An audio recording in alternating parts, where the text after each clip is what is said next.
The geometry of a mistake. The Leaning Tower of Pisa. The beauty of a bad idea. Think about the most famous buildings in the world. The Eiffel Tower, the Great Pyramid, the Taj Mahal. They all have one thing in common. They were designed to be perfect. They represent the absolute peak of human engineering and symmetry. And then there is Pisa. The Leaning Tower of Pisa is quite literally a monument to failure.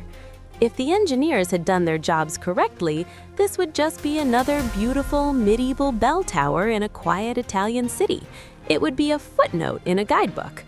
But because of a dramatic, nearly catastrophic flaw in its foundation, it became a global icon. It's an interesting irony. Pisa wouldn't be a world-class tourist destination if it weren't for a mistake.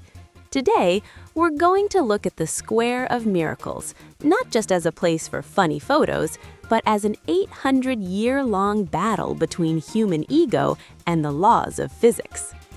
Built on a marsh. The mystery of why the tower leans isn't really a mystery if you know what the word Pisa means. In Greek, it translates to marshy land. When construction began in 1173, the city of Pisa was a powerful maritime republic. They wanted a bell tower that would show off their wealth and dominance over their rivals, Florence and Lucca. But they made a fatal error before the first stone was even laid. The foundation was only 3 meters deep. Imagine trying to balance a 14,000-ton stone cylinder on a 3-meter-thick slab of concrete that is sitting on top of soft silt, loose sand, and clay. It's like trying to build a skyscraper on top of a giant sponge. By the time the builders reached the 3rd floor, the tower began to sink. And because the soil was softer on the south side, it didn't just sink, it tipped. Long, lucky break. This is where the story gets weird. Construction was halted for nearly a century. Why? Because Pisa was almost constantly at war with their neighbors. Normally, a 100-year delay would be a disaster for a building project, but for the Leaning Tower, war was its savior.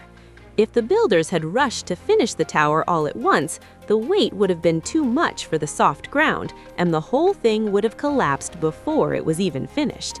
During those 100 years of silence, the soil beneath the tower had time to compress and settle. It hardened under the weight of the first 3 floors.